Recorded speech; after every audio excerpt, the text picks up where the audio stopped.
Our celebrity today has definitely been doing music for ages, though these days he doesn't do jams anymore. He's on TV, he's on radio, he's a hype man, he's a business guy, he's basically everything everywhere. Or as he likes to say, he's selling the hype. Welcome, the one, the only, DNG! Excited to be here, man. Studio Naka 50. Thanks so much, bro. Congratulations on the relaunch, man. I can see y'all. K24.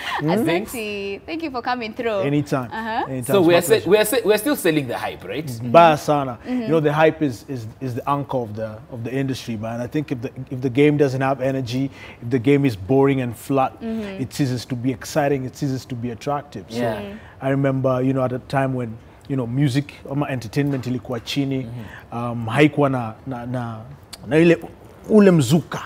And I do believe that that's what my brand brings to the table. You know, when a corporate comes on board and says, you know, I want to work with DNG, or we want to put DNG on this stage, they know exactly what to expect. Yeah. But do you miss the music though? Because it's been a while since you dropped a jam. It calls my name. It calls my name so bad. I think every time I walk into a studio, or every time I hang out with an artist or I watch, artists do their thing, I feel like, hey, maybe I should go back. Because your last jam was what? Banjuka the remix? No, my last jam was, we did a project with a crew called La Familia. Yeah. We did a yes, song yes. called Rochuma, I think was our last release. That's maybe 2012 there, but that was the last time I walked into a studio to record. Yeah. You know, it's so funny, this past week on TBT, on Thursday, I played your jam with Jalango. Katumbo dance. I was like, what? Yeah, man, just pushing barriers. Before that, I'd done Lingala. I do believe, like, as an artist, you should always explore and try to do different things. And especially now, like, there's been this whole surge of Kenyan music. We're not playing Nigerian music anymore, so it's all about the 254 it's and working. That new sound, right? It's working. So are you looking at these kids and you're like, I wish I could jump on something with you guys? Like, I'm so excited to hear a new sound because I remember when Genge first came out, the original Genge. Guys were like, what's this? There were a lot of haters like, say how rap, wanaongea kwa track. Because we're so used to that Kapuka beat, you know? And then it took over, and now, we have a new sound, which is great. I think, they're expressing themselves. We've seen a lot of hate being directed their way, especially around the content. But, as an artist, you should be able to have the courage to express yourself. Even if people are going to hate on your song, put it out. It's your song, it's your vibe, that's what you feel. Who are we to control poetic expression? In fact, now that we're even talking about refusing, on Spotted, these guys were talking about Ezekiel Mutua. And how, I mean, because I know... He's a hater. don't beat about that bush, man. He's a hater, man. He's a hater. What, talk about that organization he runs. How has it helped the industry? Is Kenyan film really doing great?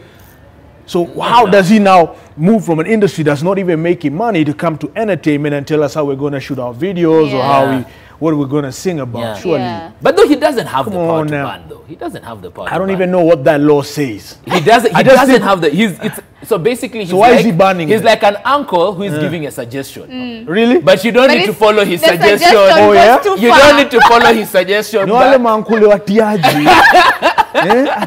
You should, like, I remember mimi nilikuwa na nkule mtiaji alikuwa ananiambia nafa kunywa dredi kitambo, like when I first put my locks. I was like, mimi nikiamua kunyoa ndaamua kunyoa, lakini wewe ni nani uniambia ninyoe dredi? Well, he's our uncle, and sometimes he does things and entertains us as well at the same time. But then, aside from being a musician, you're a hype man, one of the best in the industry, right? Thank you. Now you have an amazing initiative called Punguza, right? So tell us, what is Punguza and why did you start it? So first and foremost, after being in the industry for, I'm clocking 16 years in December, it's like, it reaches a point you think about purpose, you think about legacy, and I decided to get into social impact. I started this in 2017 with Hustle Yako. Don't know if you guys remember that. You pushed Hustle Yako. Yeah, so Hustle Yako is just a mind change initiative where we're trying to show young people that you don't need to get into crime, you don't need to be radicalized politically, you don't need to depend on government for you to eat. You can use the skills, gifts, and talents God has given you to turn that into an income-generating activity. So we pushed that since then, and then we came across very crazy statistics around reproductive health, HIV/AIDS infections, teenage pregnancies, etc. And we decided to do something around that. So Punguza is a youth sensitization initiative that's about responsible sexual behavior, trying to trigger that conversation, because a lot of young people hide behind the sidelines. We're too too scared to talk about sex because hey, kuna uncle mtiaji ataleta noma. But like, you know, without us having the conversation, we don't get the right information. We don't even know about contraceptives. We don't know which health facilities we can walk into without being judged as soon as we walk in the door. So that's what punguza is. And I feel like you need to clear the air because there's also punguza mzigo. Ndio, kabisa. I feel like you need to. Yeah, man.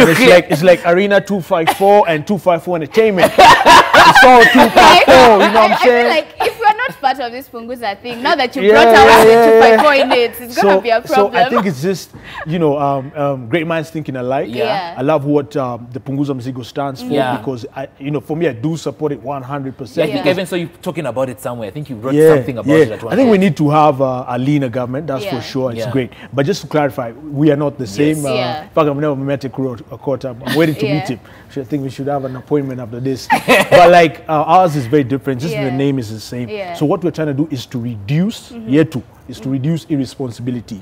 You know, and when you talk about that, you know, what's the big question? Like looking at teenage pregnancies, for example, and 400,000 teenage pregnancies every single year. Aren't those numbers, isn't there a possibility to reduce them? I think it is. And there's been like a huge discussion, especially in the coast area, on teenage pregnancies and how even the issue we had in the slums, our girls would sell themselves transactional to get pads, sex, and the teenage pregnancies continue to rise, but no one's having a discussion on it. Do you know, like in Kilifi alone, you know, in the press release I sent you guys, we've documented a UNICEF report. And this report talks about Kilifi in particular as a county that has 40,000 teenage pregnancies every single year, repeated after repeated. And the transactional sex there is so bad that the community is aware, the parents are aware, and they do not restrain the children from going to engage in sexual activities. In Kilifi, the issue is that poverty is so bad that there's nothing to eat at home. So the little girls walk to the beach and they find willing partners, and the willing partners pay. Wanasema mzungu analipa ngiri moja, elfu mo. Wamtoi akirudi home na hiyo ngiri inalisha familia yote. So mzazi anakaa hivi ana kazi. They have nothing. The farming is doing badly. They are really poor. And so the folks are like, you know what? Go and do it again. And it works. And she does it again. And it works. So that's how they operate. And, you know, and this video, you know, I came across from UNICEF is really crazy because it's on video and parents are on video. Kuna mtu amepigwa hata censoring. With parental consent, the kids are saying, yes, this is what we do for a living. In the slums, it's the same. Hauna do, hakuna food.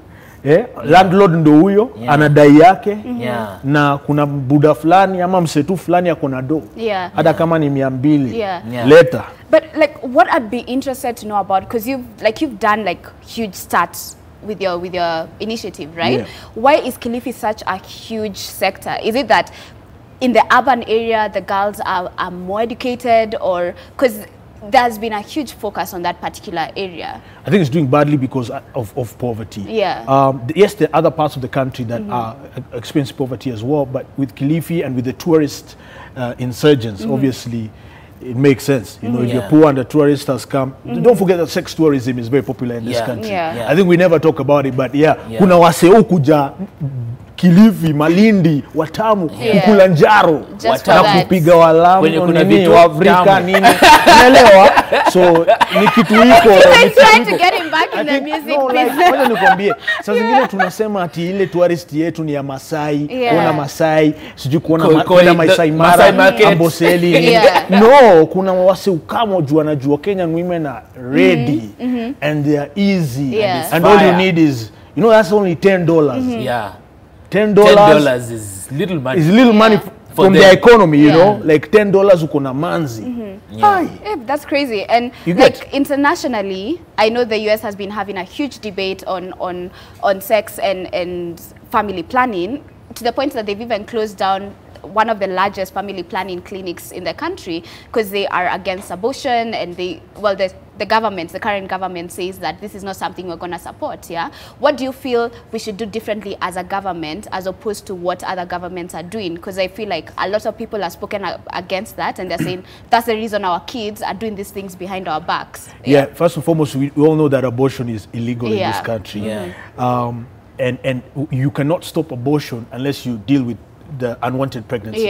So the only way to deal with unwanted pregnancies is not to shut down organizations, but it's to offer first the right information to young people. Some girls don't even know that if you have unprotected sex, you will get somebody pregnant. Like, people don't know the basic information, like for real. And we've been doing this since February, just, you know, engaging with young people from across the country, getting data. Also, access to contraceptives. You know, young people fear to walk into a chemist or pharmacy to ask for a packet of CDs. If I ask you, have you ever walked into a chemist? And I'm not gonna say that. No, say it. Like, have you ever? I think this is a discussion we have. Sharon. Now you need to media. Sasa ule dem ako narrow. I feel like you're just putting me on the spot. But obviously, as an urban kid, I don't have a problem doing that, getting into a chemist. And aside from that, I have very liberal, supportive parents, and we have conversations together. Even my teenage siblings, we have conversations with my parents. That's but I feel like, but that's what Punguza is about, like having these conversations. Like, why should we fear to go and ask for something that's going to help us protect our health, help us avoid unwanted pregnancy, help us avoid STIs, HIV/AIDS, that is what, at 33% prevalence amongst youth. These are the new infection rates, which is crazy. Like, that's a third. And now that we're speaking on this whole sex thing, and you are the hype man, and everything has to be hyped. What activities is Punguza going to be holding for Iranians at home who are like, oh, I'd love to be part of this organization, or I'd love to have a conversation with your people? So first and foremost, plug in. You know, we're online. Our pages are active. Go to Punguza KE. It's Punguza KE.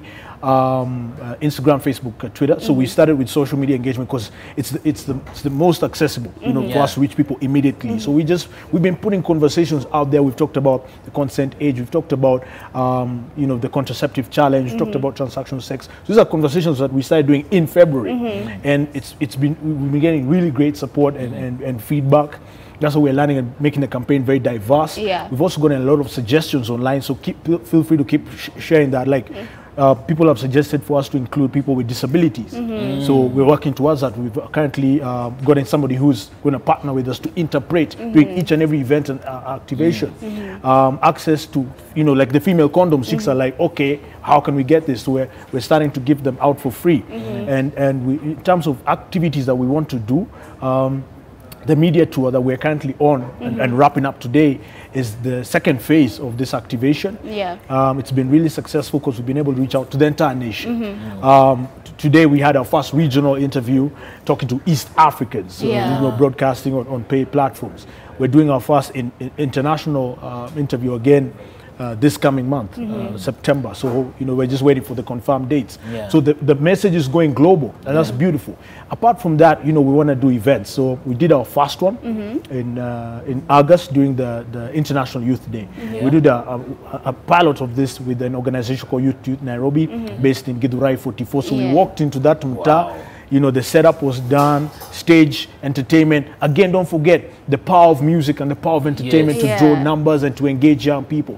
I think corporate brands have been able to do that very effectively. So even if we're trying to do social change or impact or behavior change, we cannot leave that out. So in that particular event, we had, you know, entertainment happening, rappers throwing down. We had a beauty pageant for the shorties to see who's the finest in them tar. You know, and on the periphery, we had HIV/AIDS testing, we had cancer screening, we had peer educators activating the brand and just talking to young people. We're encouraging them to make a Punguza pledge. So young girls would come to our stand and say, you know what, me niko na madem 10 na Punguza ni kwenda watano. Na hiyo ni progress. Na hiyo ni progress. It's effort. You see, we cannot say we are doing 100% conversion and now tutakuwa perfect. You don't need to be perfect Start in life. From wherever you are. You just need to, you know, work on yourself and become a better person. Take that step every day. And apart from that, we also had access to contraceptives. So we're giving out free CDs for guys to show up. And for me, in terms of policies, you're saying with stakeholders, the thing that's at the back of my mind is how can contraceptives be available for free?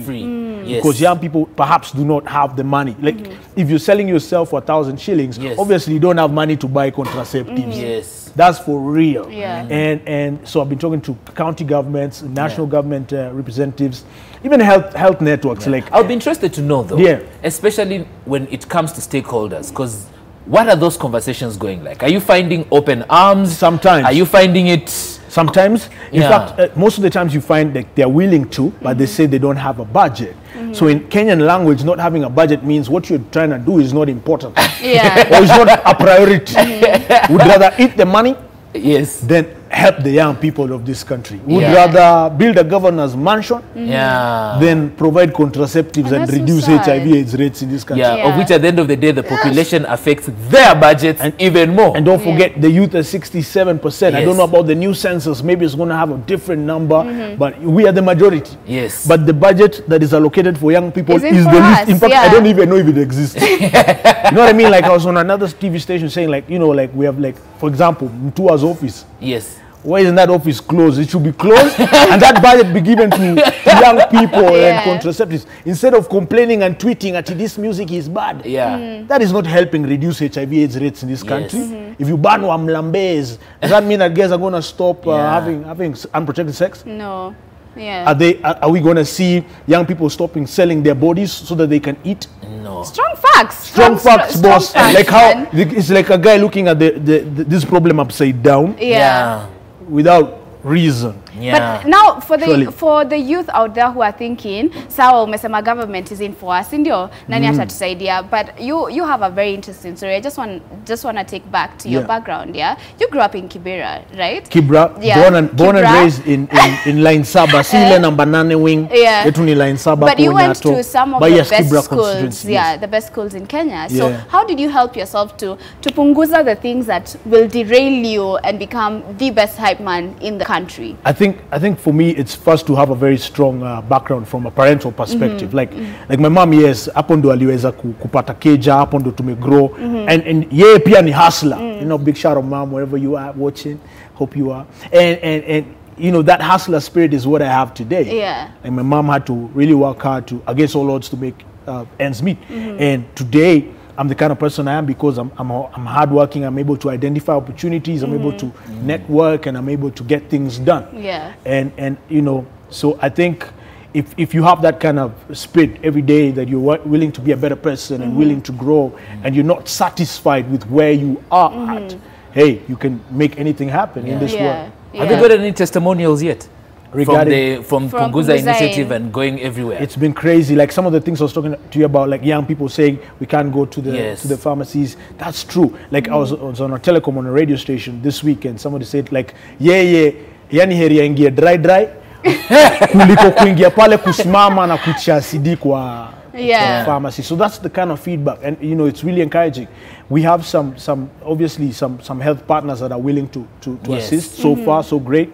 Like for example, I was in a round table, and one of the people told me that they're willing to give contraceptives at a discounted rate of 50 shillings. Wow. That's a commitment. And 50 shillings means that it may not be free and affordable to all, but for some it is, and that's a step in the right direction. That's a definite step. From zero to that, so that's the kind of feedback we're getting. Obviously, we need more in terms of policy and more in terms of budgeting. And organizations have money. Some of these organizations I've been talking to are sitting on billions in terms of budgets. And it's just for us to knock on those doors and say, you know what, like young people in this country need help.